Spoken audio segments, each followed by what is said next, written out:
Everybody, happy week 8.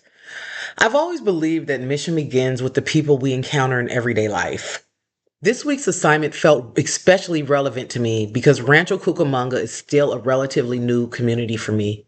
I moved here after the Eaton fire, so I'm still learning about the people, cultures, and experiences that make up this city. Looking more closely at my community, especially through the census data, helped me to see some things that I had not noticed in my everyday interactions. One of the first things that stood out to me was just how diverse Rancho Cucamonga is. The city's about 178,000 residents, approximately 38% Hispanic slash Latino, 15% Asian, 9% Black, and approximately one third non Hispanic white.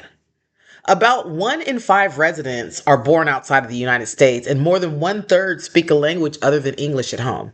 That's amazing. I see diversity around me every day, but the numbers gave me a better understanding of its depth. They also reminded me that there's no single experience of what it means to live in Rancho Cucamonga. The economic picture tells another part of the story. The median household income is over 110,000. Yet, 8% of the residents live below the poverty line, according to the census data.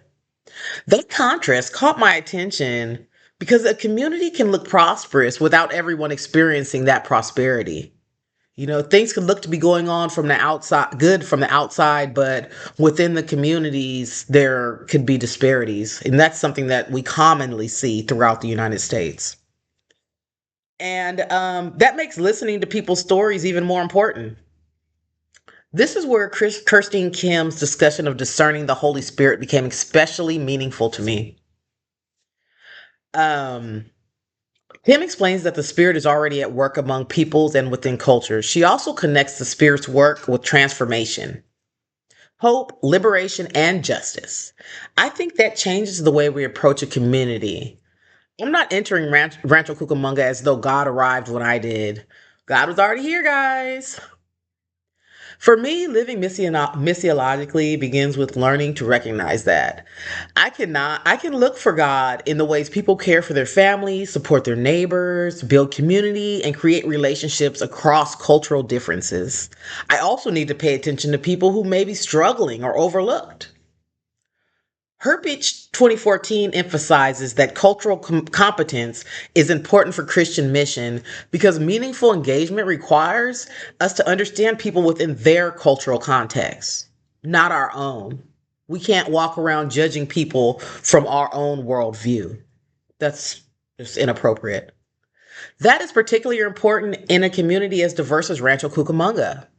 Joining God's mission here then begins with relationship. I can become more intentional about knowing my neighbors, listening to people's stories, serving where there is a need, and learning from people whose backgrounds differ from mine. Inviting people into relationship with God does not always begin with inviting them to church. Sometimes it begins with being present, building trust, and living in a way that makes our faith visible before we have our conversations about it. The question I want to bring to my formation group is if we truly believe the Holy Spirit is already at work in communities, how can we do our best to not let our own personal biases related to Christianity and other aspects of our life interfere with God's mission?